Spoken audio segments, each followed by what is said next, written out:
Bienvenidos a nuestro estudio en línea este miércoles 10 de marzo del año 2021. Con mucha alegría compartimos estas escrituras de hoy, como lo hacemos todos los miércoles, con una especial atención en profundizar un poquito más en las Sagradas Escrituras. Estamos siguiendo el Evangelio de Juan desde hace 41 miércoles. Así que este es el número 41, el video número 41 sobre el Evangelio de Juan. Están en nuestras plataformas de Facebook y de YouTube, especialmente en las listas de reproducción de YouTube. Ahí los podrá usted encontrar. A quienes están conectados en vivo en este momento, les doy un saludo presente. Bienvenidos en el Perú, en Guatemala, los hermanos de la Iglesia Visión de Fe. Buenos días, bienvenidos en Guatemala, o los hermanos de otras latitudes también que hacen su espacio para conectarse y ver esta transmisión directo en línea. Igualmente bienvenidos, y a los que se conecten en los próximos días y vean en diferido este estudio, también sean bienvenidos, porque nos vamos a internar en este pasaje para hablar de este tema tan importante y bello. Ellas dan testimonio de mí. Me refiero a las Escrituras. Vamos a orar. Padre que estás en el cielo, con todo mi corazón, con temor reverente, vengo ante ti a rogarte que nos des tu iluminación, que tu Espíritu Santo nos ilumine con sabiduría para internarnos en este tema tan hermoso de encontrarte en las Escrituras antiguas, en las Escrituras del Nuevo Testamento, y aprender que tú eres Dios, que tú eres el Rey de Reyes, que tú eres el Mesías prometido para redención del mundo. Ilumínanos, te lo rogamos, juntamente, tanto al hablar como al escuchar y al escudriñar y al profundizar en tus sagradas Escrituras. En el nombre de Jesús lo pedimos, amén y amén. Bueno, vamos a leer Juan 10:24, que dice: lo rodearon los judíos y le dijeron: ¿hasta cuándo nos tendrás en suspenso? Si tú eres el Cristo, dínoslo abiertamente. Hay una expectativa, es que no era para menos, ¿verdad? Los milagros que salían de sus manos, las palabras que salían de su boca eran nunca vistas. Unos ciegos de nacimiento sanados, cojos de nacimiento, multiplicación de panes y palabras extraordinarias. Está la duda en las personas que sabían de las Escrituras y de las promesas del Dios de Israel, y ellos es los que están incluidos en este grupo de los judíos, los habitantes de Jerusalén, porque estos diálogos de Juan se dan especialmente en Jerusalén. Pero les hace falta algo, no llega a ellos totalmente la luz de que Él sea el Mesías. Mesías, si tú eres el Cristo. Mesías, en griego, pues sabemos que Cristo fue la palabra que recibió el concepto judío hebreo, el concepto hebreo de Mesías o Mashiach, que quiere decir el ungido, el que tiene una misión para hacer algo de parte de Dios.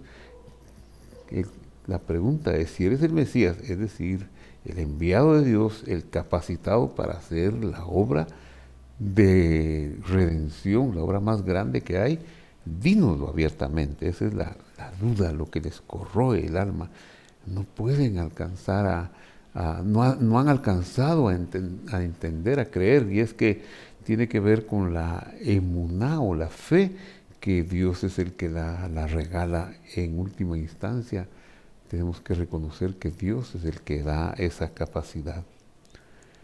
Jesús les contestó: os lo he dicho y no lo creéis. Es decir, Él lo había dicho abiertamente. ¿Cómo? Por medio de las obras que hago en nombre de mi Padre. Hemos hablado ya de estos conceptos que son teológicos. Padre, todas las promesas de las escrituras antiguas que están que permanecen en el cielo y que Él vino a cumplir, ellas dan testimonio de mí. Es que todo está en las escrituras, todo está escrito, todo lo que va a suceder y lo que va a pasar, aunque no sea con detalles minuciosos, pero sí el concepto está escrito. Entonces traigo a colación lo que unos 5 capítulos anteriores el Señor les ha dicho en una situación similar. En Juan 5:39 Él les dijo: escudriñad, investigad, estudiad, escarbad en las escrituras. Se refiere a las escrituras hebreas, lo que hoy nosotros conocemos en el mundo occidental como el Antiguo Testamento, que son las escrituras hebreas prácticamente.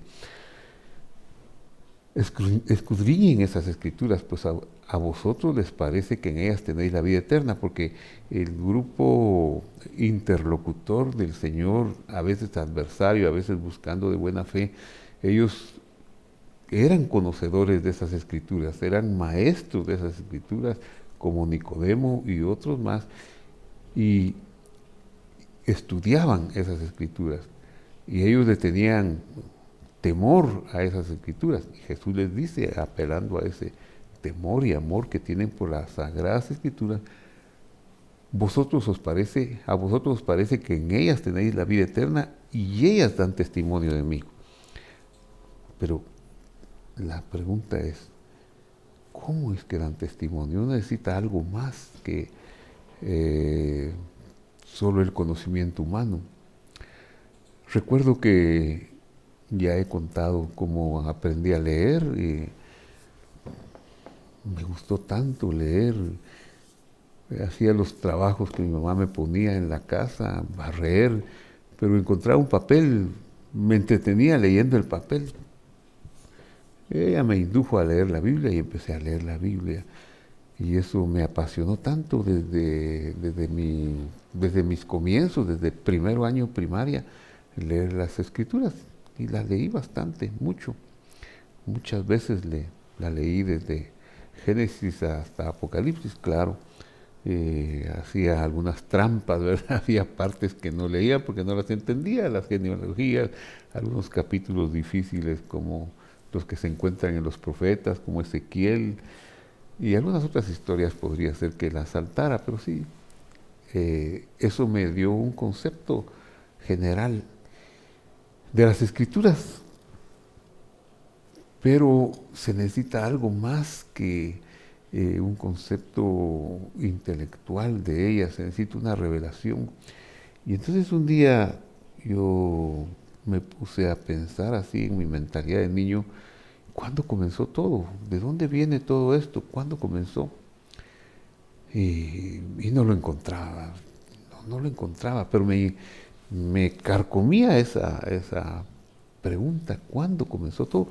Había un señor muy conocedor de las Sagradas Escrituras que llegaba, él trabajaba en la municipalidad de mi pueblo como tesorero, vivía en otro pueblo que no muy lejano, pero venía a trabajar. Y claro, en ese tiempo la jornada de trabajo era doble. Y el almuerzo lo servía mi mamá. Mi mamá se ganaba la vida sirviendo almuerzos y haciendo cualquier cosa para sacar adelante a nosotros, sus 3 hijos, pues ella había quedado viuda cuando yo tenía 3 años y medio. Él se llamaba don Fidel Reyes. Era un hombre versado en las escrituras, yo sabía que era versado en las escrituras. Y un día le pregunté, don Fidel, le dije: mire, ¿y cuándo comenzó todo? Está en la Biblia, me dijo. Y yo dije: pues yo he leído la Biblia y no veo que ahí diga. Cuando no le dije, no está, bien me dijo. No le dije, a ver, trae tu Biblia. Entonces yo llevé mi Biblia. Abrí la Biblia en el primer versículo y el primer capítulo de la Biblia y léelo. Y entonces yo abrí la Biblia donde él me dijo y leí: en el principio creó Dios los cielos y la tierra. Y ahí está, me dijo. Y yo lo miré con una interrogante: ¿dónde? Porque yo no veo.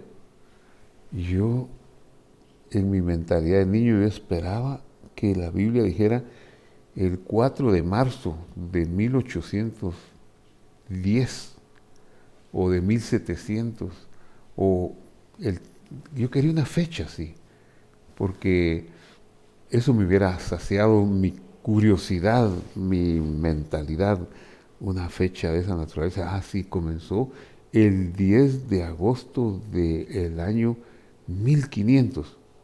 No llegaba a mi mente todavía a manejar cifras milenarias o millonarias, como ahora sabemos que se tasa la edad del universo en 16.000 millones de años, etcétera. Pero yo no encontraba una respuesta. Y entonces él me insistió, me dijo: ahí está. ¿Dónde? Le dije. Volví a leerme, volví a leer en el principio. Y como a la cuarta vez que él me dijo, volví a leer, yo empecé a ver algo, que hay algo que él me está diciendo que yo no entiendo. Cuando leí por quinta vez en el principio, entonces fui comprendiendo que todo había comenzado en el principio, que no iba a encontrar una fecha como la que yo en la mente del niño quería encontrar.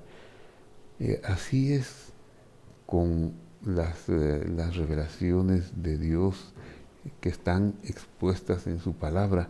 Están ahí, pero a veces nosotros tenemos un paradigma, una mentalidad de niño o una mentalidad ideológica o de ignorancia, y no vemos lo que está ahí.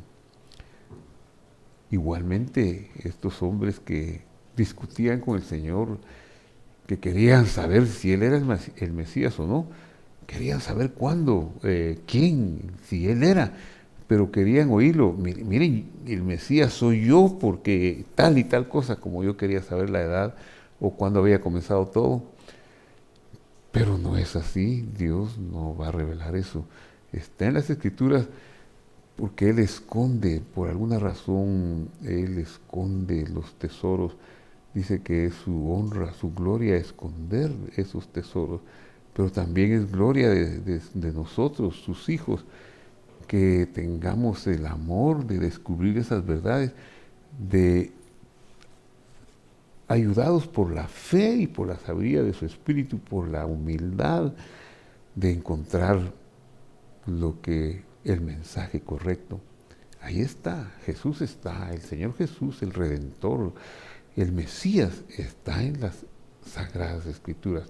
El plan de Dios es correcto, es revelado, pero necesitamos algo más que solo nuestra capacidad intelectual.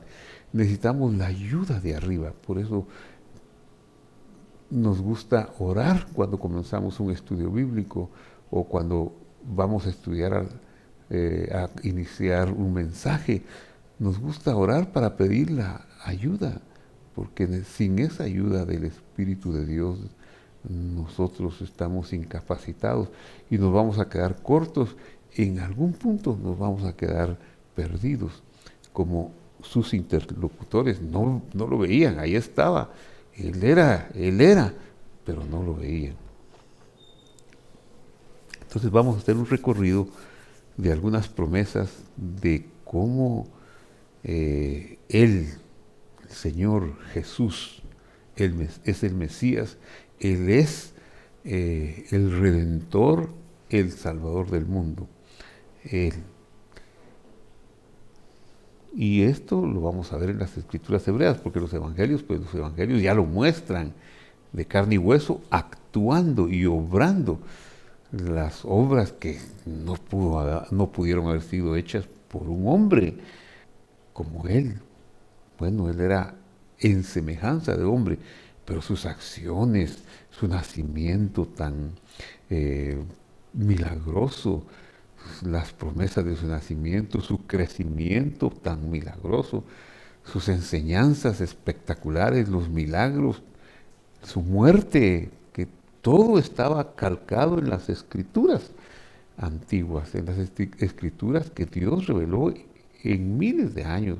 Su resurrección, todo eso encaja de una manera perfecta que está en la escritura. Entonces vamos a recorrer esas escrituras. La primera promesa que hay es la de la semilla. Ahora, si nosotros tenemos un concepto de cómo va a ser el Mesías, si tenemos un concepto que implique obviar la revelación de la semilla o la revelación de otras manifestaciones que se dan en las Escrituras, no lo vamos a ver, no lo vamos a encontrar, ni vamos a creer que Él es.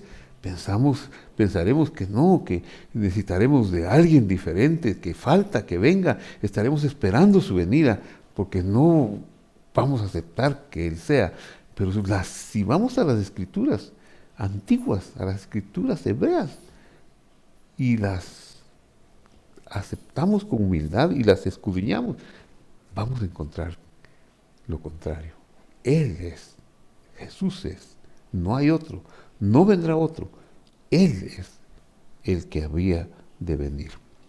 La primera pues es la semilla. ¿Y dónde aparece esta promesa? En Génesis 3, 14 y 15. Y leo, y el Señor Dios dijo a la serpiente, por cuanto esto hiciste, maldita serás entre todas las bestias y entre todos los animales del campo. Sobre tu vientre te arrastrarás, polvo comerás todos los días de tu vida. Y pondré enemistad entre ti, la serpiente, y la mujer, y entre tu simiente y la simiente de la mujer, la simiente suya. Esta te herirá en la cabeza, es decir, la simiente de la mujer, y tú la herirás en el talón. Aquí es presentada la semilla como la primera promesa de la redención. La palabra simiente que aparece en Génesis 3:15 es sera, y ocurre unas 230 veces aproximadamente en las escrituras hebreas, apareciendo por primera vez en Génesis 1:11, en el capítulo 1 de Génesis, versículo 11, y leo: después de esto dijo Dios, produzca la tierra hierba verde, hierba que dé semilla, árbol que dé fruto según su especie, cuya semilla esté en él. Y enfatizo la palabra semilla. Esté en él sobre la tierra, y fue así. La importancia de la semilla es tal que incluso es mencionada, ¿dónde? En Génesis 1:11, antes de la creación de las luminarias, antes de que se muestre en plenitud lo que la tierra, se está mencionando en el versículo 11, en el día tercero, y apenas las luminarias serán creadas en el día cuarto, pero ya la semilla que aplastaría a la cabeza de la serpiente es de tal importancia que se empieza a revelar desde el tercer día con una claridad extraordinaria. ¿Qué es una semilla? Vale la pena que nos preguntemos, ¿qué es la semilla? La cera a que se refieren las escrituras hebreas como la promesa, la primera promesa del Redentor del mundo. La semilla es una entidad biológica compuesta, completa, que tiene toda la capacidad de desarrollar el árbol, pues si es semilla de árbol, o de desarrollar un cordero, si es cordero, o un ser humano, si es un embrión humano al que pertenece. Es la vida encapsulada de la planta.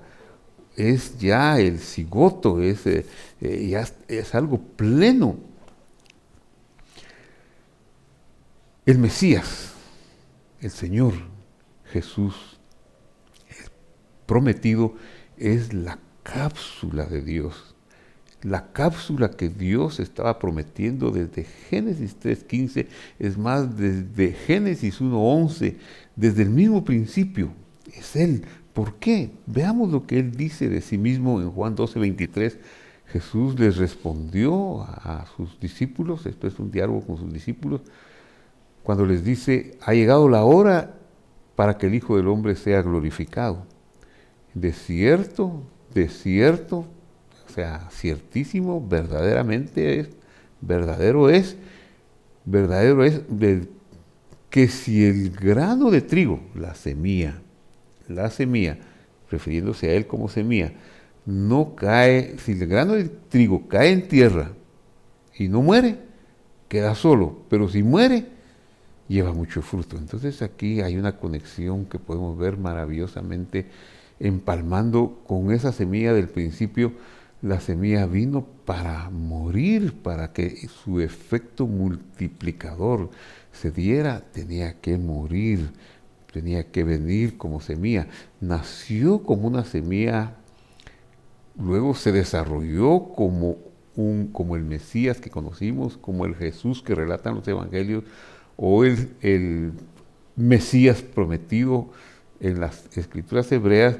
Murió como grano de trigo para luego resucitar y en esa resurrección alcanzar la salvación del pueblo de Dios, de los llamados a ser el pueblo de Dios, el pueblo de Israel. Es decir, no me refiero al pueblo de Israel como una simiente física, sino como una entidad espiritual compuesta por todas las lenguas, por todas las razas, por todas las gentes escogidas por el Señor para formar ese pueblo por el cual Él habría de morir. El segundo ejemplo está en Éxodo 12:12. Habló el Señor a Moisés y a Aarón en la tierra de Egipto y les dijo: este mes será para vosotros el principal de los meses, o será el primero de los meses del año. Se refería al mes de Nisán. Nosotros en el mundo occidental llevamos un calendario que no es el calendario de la Biblia. El calendario bíblico tiene una peculiaridad, es lunar y es solar al mismo tiempo. ¿Cómo puede ser lunar y solar? Bueno, no es el momento no tengo el espacio para explicarlo, pero el calendario solar es el que usamos nosotros, el calendario juliano o llamado también gregoriano, que va de enero a diciembre y se basa en el ciclo de la Tierra alrededor del Sol durante 12 meses y cuarto, aproximadamente 365 días y cuarto, pero no 12 meses, sino 365 días y cuarto.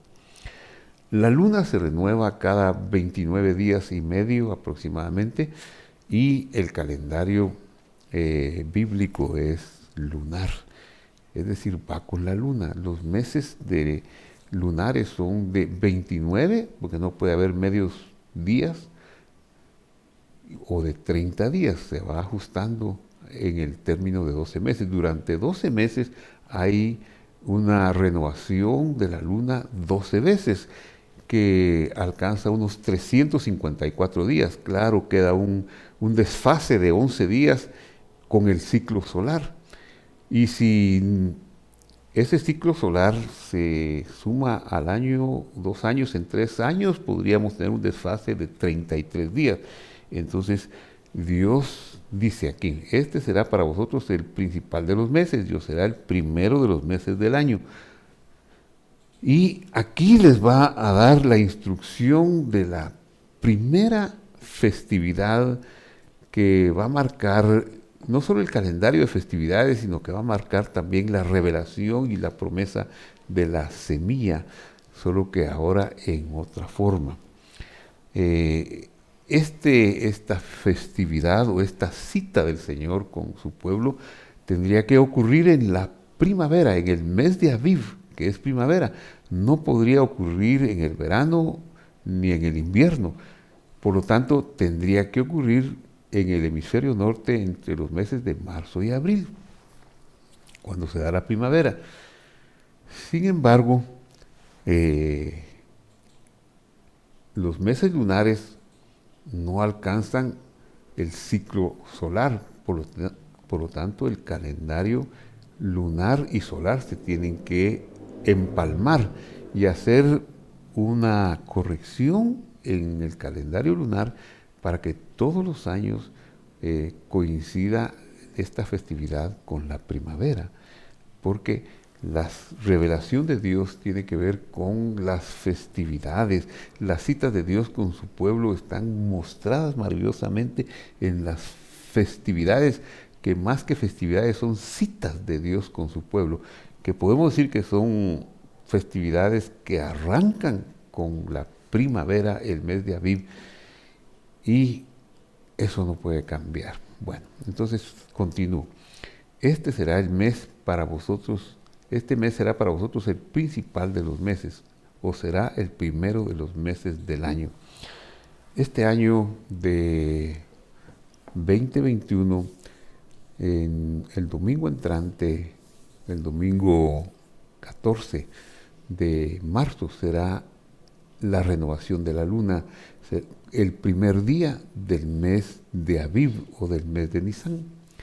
15 días más tarde, que vendría a ser el 28 de marzo aproximadamente, el domingo 28 de marzo, es el 15 del mes de Aviv o el 15 de Nisan. Ese es el día que esta festividad bíblica se celebra. Pesaj, se llama Pesaj o Pascua. No coincide en el mundo occidental con la Pascua, porque se hicieron arreglos desde los siglos I, II y III y IV para hacer una separación y distinción que hicieron que tanto la Pascua occidental como Pesaj de la Biblia no coincidieran. Este año va a coincidir en algunos días, pero casi siempre hay días de diferencia.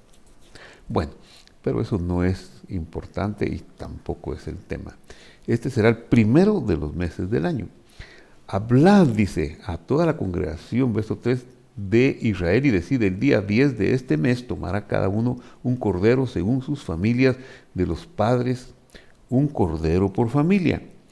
Pero si la familia es demasiado pequeña que no baste para comer un cordero, entonces él y su vecino más cercano a su casa tomarán uno según el número de las personas, conforme al comer de cada hombre, os repartiréis el cordero.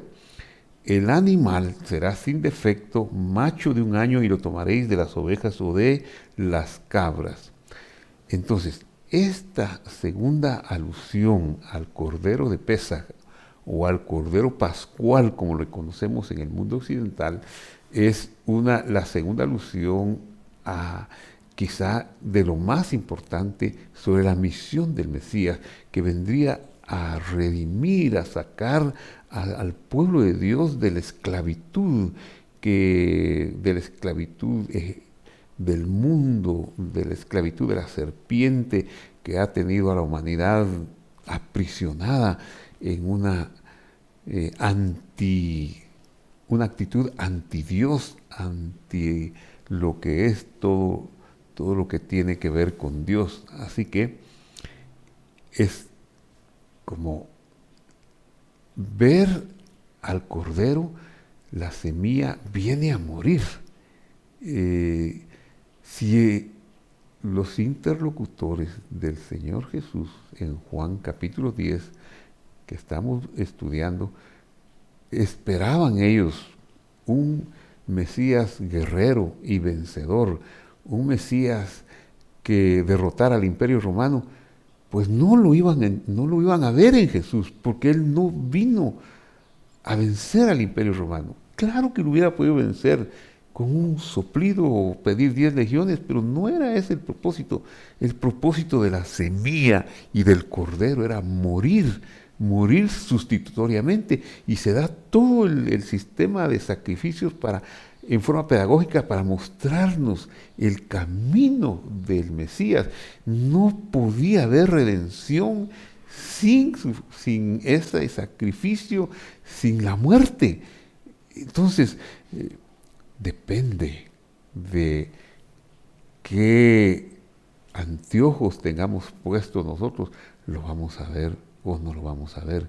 Si nuestros anteojos son de un Salvador que derrota los imperios humanos, ese no es el propósito de la primera venida. Y en esta época Él se fue y regresará, pero tampoco en ese lapso de ausencia hasta su vuelta, tampoco estamos como para usar las fuerzas para destruir físicamente, carnalmente el sistema actual. Es a través de la semilla, es a través de los sacrificios. En el mundo tendréis aflicción, mas confiad, yo he vencido al mundo. Es a través de, si el grano de trigo cae a tierra y muere, llevará fruto, y si no, no llevará fruto. No es que yo esté propiciando una noticia de sufrimiento, es que es una realidad, aunque yo no la propicie. Todos estamos enfrentando las mismas situaciones. Se nos vienen pandemias que afectan a todos por igual. Seamos seguidores del Mesías o no seamos seguidores del Mesías, porque no tenemos una inmunidad. Tenemos promesas de que podemos ser preservados en medio de los bombardeos, de las enfermedades, cumpliendo el propósito que nos ha dado Dios. Nos va a salvar y nos va a preservar la vida, pero no estamos como para que ya comenzó el cielo y ya se acabó el sufrimiento. No, hay un espacio, un lapso entre su ascenso y su regreso, que tenemos que pasar por estas vicisitudes con la ayuda de Él, como dependiendo de Él, como apoyados en Él. No importa lo que veamos, no importa lo que sintamos. Si hay que morir, moriremos. Si hay que despedir a seres que amamos, los lloraremos, los despediremos, pero cada uno tiene un llamado, un propósito, un tiempo para esta tierra, y queremos vivirlo a plenitud, con alegría, sin dudar de su amor. Y algunas veces puede ser que nos quisiera abandonar la fuerza, pero cuando nos abandonan las fuerzas, Él nos las renueva. Él utiliza recursos inesperados para levantar nuestro ánimo. Generalmente esos recursos los encontramos en la oración, en la reflexión, en el estudio de la palabra y en la obediencia a sus mandamientos, especialmente el mandamiento del amar a nuestro prójimo. Entonces, tanto las plantas como los animales que lo representan en estas enseñanzas pedagógicas que encontramos en las escrituras hebreas, como la semilla, como los sacrificios, lo representaban como semilla. El cordero sería degollado por toda la asamblea de Israel. La figura es muy clara. El Mesías en su primera venida vendría como cordero a morir por su pueblo. Bueno, hay otras profecías también que nos muestran algo diferente. Por ejemplo, muestran al Mesías como una estrella o como una vara. Números 24, 17, un profeta, digamos, gentil, un profeta que no era del pueblo de Israel y que encima era movido por intereses económicos, vendía su profecía y pues no es un profeta ejemplar. Sin embargo, él fue contratado para maldecir al pueblo de Dios, no lo pudo maldecir. Por una sencilla razón, no puede bendecir lo que ha sido bendecido. Si usted ha sido bendecido, tiene la bendición de conocer al Señor, pues nadie lo puede maldecir. No existen maldiciones para usted, porque no se puede maldecir lo que ha sido bendecido. Y él lo llevaron para que maldijera al pueblo, y cuando lo vio, dijo estas palabras: lo veo, mas no ahora, lo contemplo, mas no de cerca. Saldrá una estrella de Jacob, está hablando del Mesías, lo ve como estrella. Eso es la gloria venidera, eso es su gloria postrera, cuando ya deje de ser semilla. Se levantará cetro de Israel. Esto lo ve como una vara. Cetro, pues proviene, es algo para reinar en la tierra, pero proviene de una vara que ha sido cortada muchas veces. Herirá las sienes de Moab y destruirá a los hijos de Set. Isaías nos da dos nombres característicos y características del Mesías. Miremos, Isaías 11:1, saldrá una vara del tronco de Isaí, un vástago retoñará de sus raíces. Nos está hablando el profeta de dos cosas, una vara y un tronco. El tronco, pues la idea es que ya se cortó. La promesa que el Mesías vendría a través de Isaí y a través de David, pero puede ser que en el transcurso del ir y venir, David, sus hijos pudieran ser cortados. No importa que fueran cortados, aunque fuera un tronco, dice una vara saldrá de ese tronco, una vara para regir este tiempo. El profeta dice algo muy hermoso: pues aunque el tronco de Isaí estuviera cortado, de ahí saldría un vástago o un retoño, Dios lo haría, aunque David y sus hijos no pudieran hacerlo. A pesar de que se hubiese perdido toda esperanza de que viniera un rey justo y bueno, como pasó en la historia, especialmente por los exilios babilónicos y los demás exilios que han habido a lo largo de la historia, viene nuestro rey, porque aunque el árbol sea cortado, nacerá un tronco. Él hará surgir un retoño que hará lo correcto. Así veamos otra profecía del mismo profeta en el capítulo 11, versículo 2. Y reposará sobre él, está hablando de ese tronco, de ese vástago que ha retoñado, y reposará sobre él el espíritu del Señor, espíritu de sabiduría, de inteligencia, de consejo, de poder, espíritu de conocimiento y de temor del Señor, y le hará entender diligentemente en el temor del Señor. No juzgará según la vista de sus ojos, ni resolverá por lo que oigan sus oídos, sino que juzgará con justicia a los pobres y resolverá con equidad a favor de los mansos de la tierra. Todo es lo que anhelamos, ¿verdad? La justicia, la igualdad, la equidad, y esa es la misión del Mesías. Herirá la tierra con vara, la vara de su boca, y con el espíritu de sus labios matará al impío. Pero tenemos que entender que hay dos etapas: la semilla y luego la etapa de gloria, la etapa de la resurrección. Y aquí los sufrimientos están dados en la etapa de la semilla. Y será la justicia cinto de sus caderas, y la fidelidad ceñirá su cintura, y morará el lobo con el cordero. Aquí, a partir del versículo 6, esta profecía nos va a mostrar un vislumbre del futuro, de la misión futura del Mesías. No de la primera misión, de la segunda misión, de la segunda etapa, no la primera.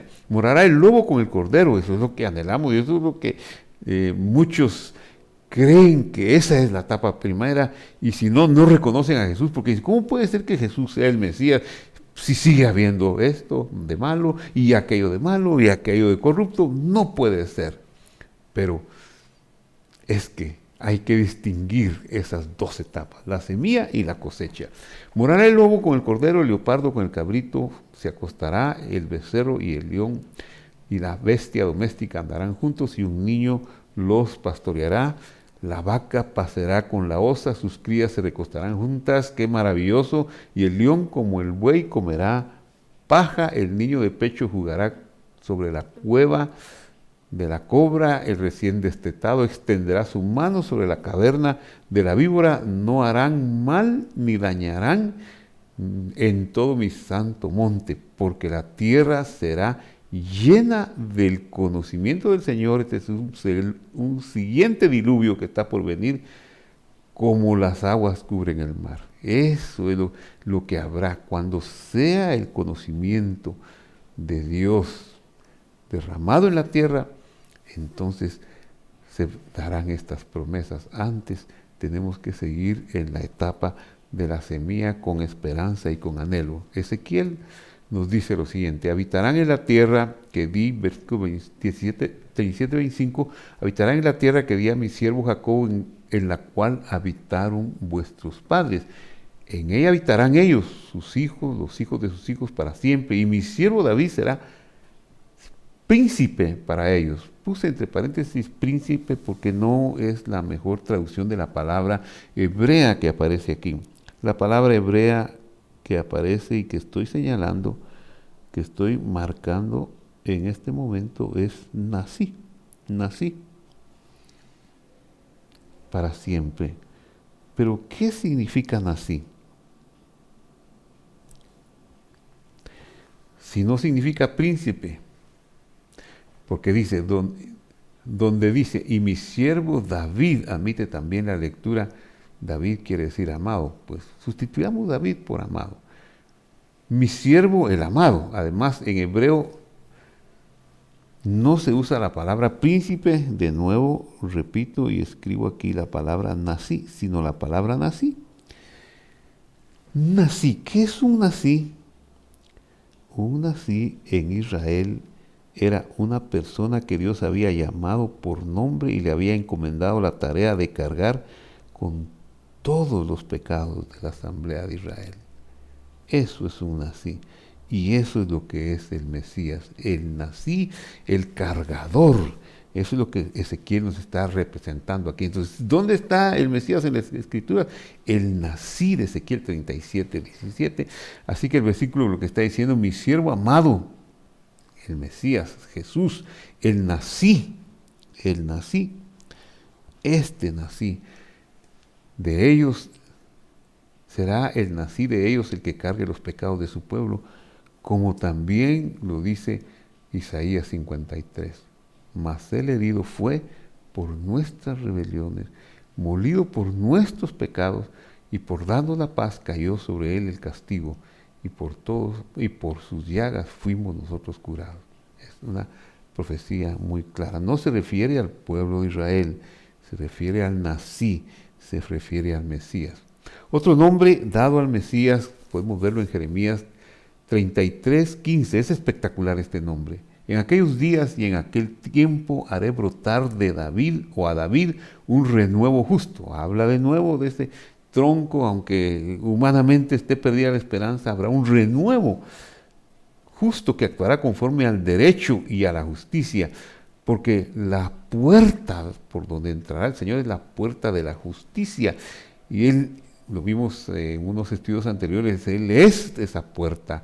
Dios es esa puerta, Jesús es esa puerta, porque Él es Dios. Jesús es Dios, es el Dios eterno, que es la puerta de la justicia, como veremos aquí inmediatamente. En aquellos días Judá será salvo. Ah, pues sí. Y Jerusalén habitará segura y se le llamará. ¿Por qué será salvo? Porque se le llamará el Señor justicia nuestra. ¿Qué quiere decir esto? Porque dice, el Señor no faltará a David un descendiente, porque así dice el Señor, no faltará a David un descendiente que se siente sobre el trono de la casa de Israel. En aquellos días y en aquel tiempo haré brotar a David un renuevo justo.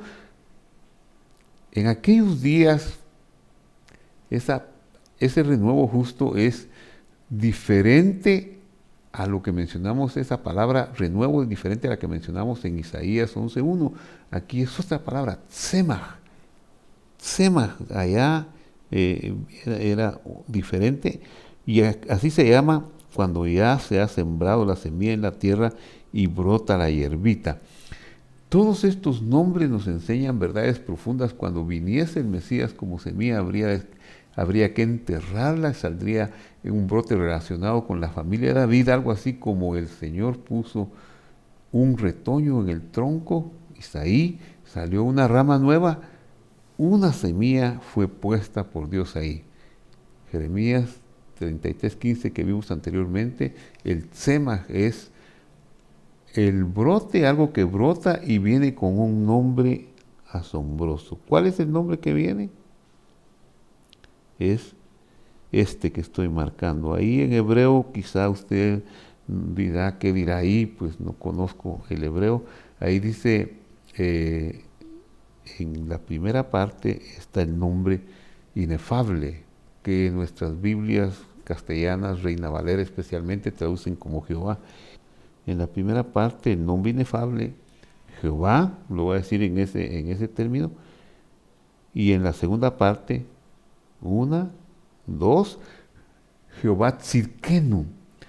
Pero como sabemos, Jehová no es una buena traducción porque no se puede, este nombre no tiene forma de ser traducido, no hay conocimiento vocálico para traducirlo, son 4 consonantes que tienen muchas combinaciones, pero no sabemos cuál es la correcta porque dejó de pronunciarse desde tiempos antiquísimos. Entonces podemos sustituirlo por Adonai. Es una buena forma. Adonai Tzidkenu. Adonai Tzidkenu, o sea, mi Señor, justicia nuestra. Es que no puede haber salvación sin que haya justicia, sin que haya un pago. Por eso es toda la revelación que cuesta entender, que cuesta encontrarse, para ver en Jesús el Mesías prometido, porque vino a ser la primera parte de ser la justicia nuestra, de pagar el pecado de todos nosotros. Esa es su misión, Adonai, justicia nuestra. Pero ahora la luz del Evangelio. Ya vimos las escrituras hebreas y tal vez cuesta, no entendemos mucho hebreo, es más un idioma que no es indoeuropeo y por eso nos cuesta entenderlo, es un idioma semítico. Veamos ahora lo que el Evangelio nos escribió y nos llegó con una meridiana claridad. Dice que ahora parte de los mandamientos se ha manifestado la justicia de Dios que había sido profetizada por la Torá y por los profetas en todas las escrituras que estamos viendo. Veamos y preste atención y regocijémonos en la revelación del Evangelio que nos trae Pablo.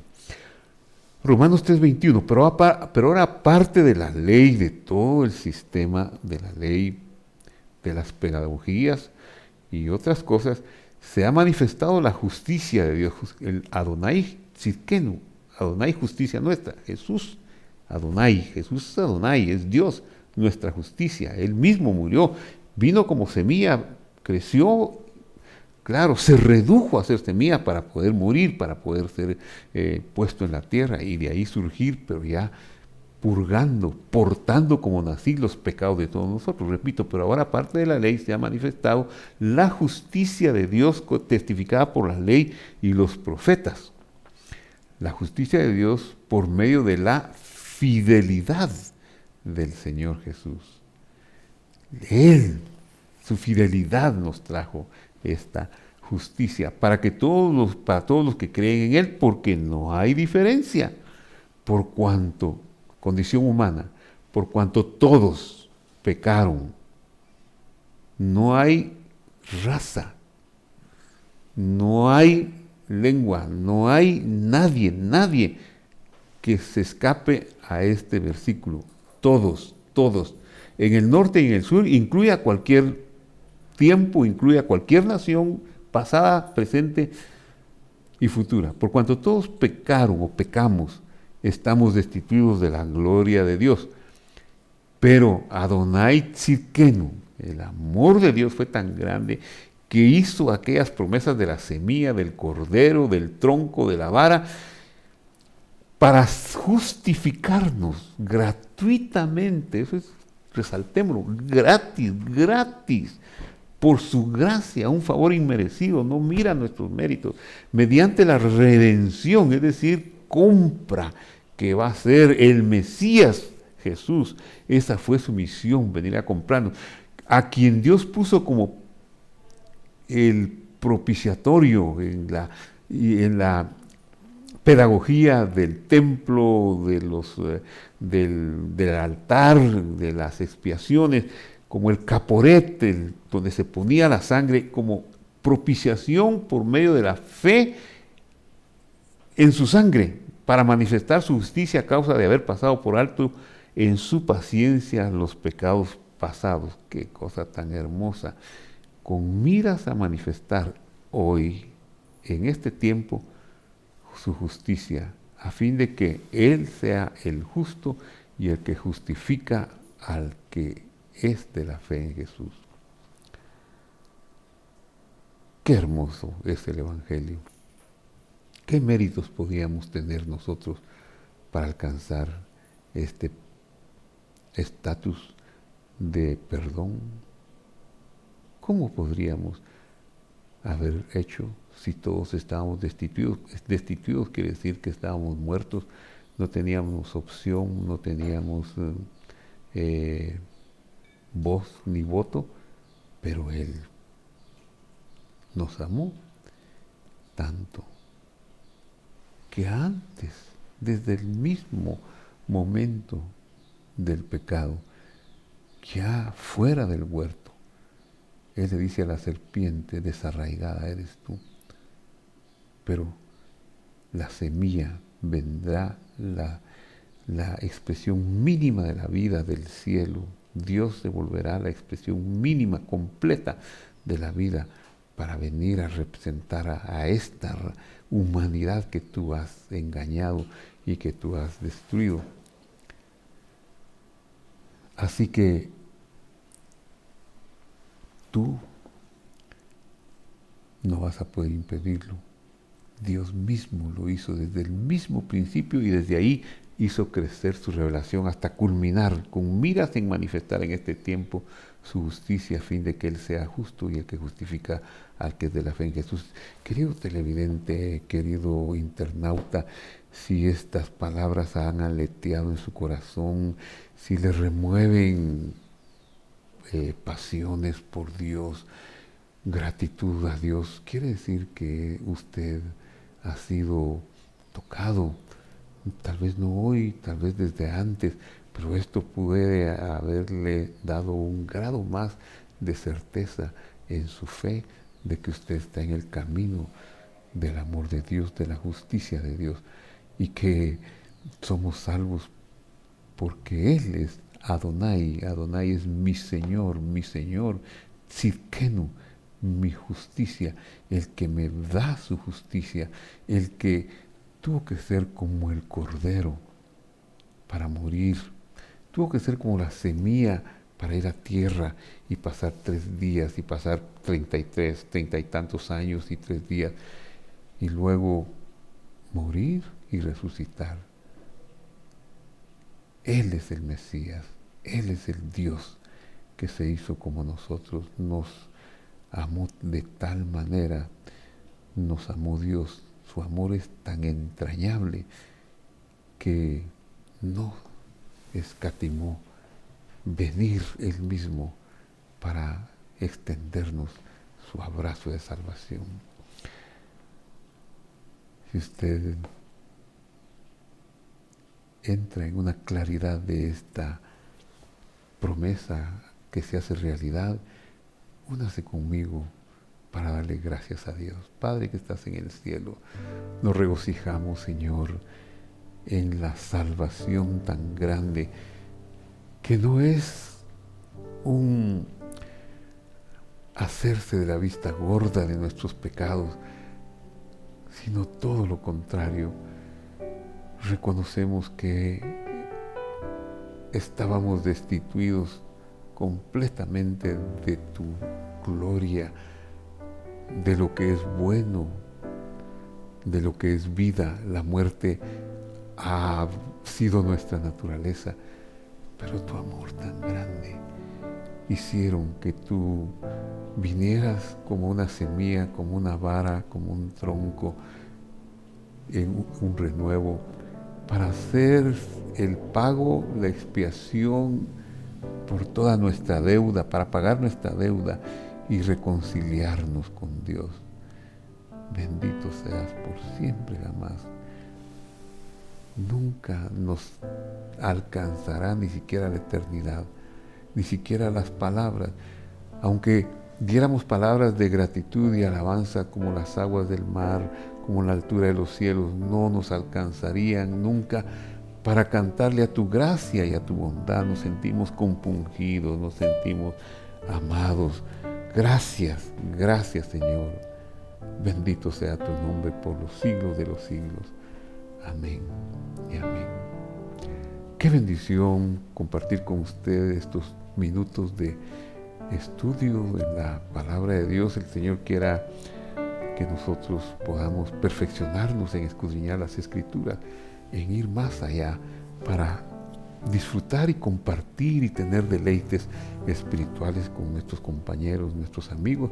Hoy dejamos este estudio que ha sido dado en la lista de YouTube, de Facebook, para que muchos puedan tenerlo como una instancia de meditación, de reflexión, y si desearan compartirlo, no tiene derechos reservados, compártalo.